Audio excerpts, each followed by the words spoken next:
Au cours de la présentation de son rapport, l'expert indépendant Mohamed Hayat dit noter une bonne amélioration de la situation des droits de l'homme en Côte d'Ivoire. Déclaration que corrobore la ministre Paulette Badjo-Ezouéu.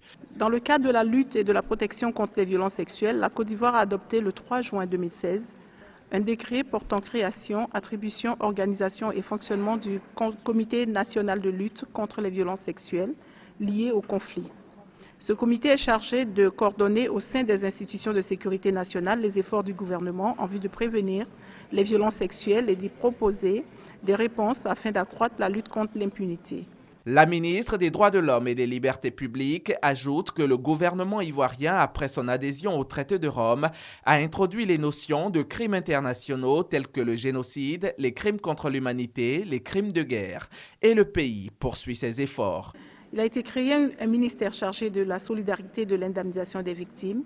Et ce ministère vient de faciliter le retour de Libéria d'environ 2000 réfugiés ivoiriens.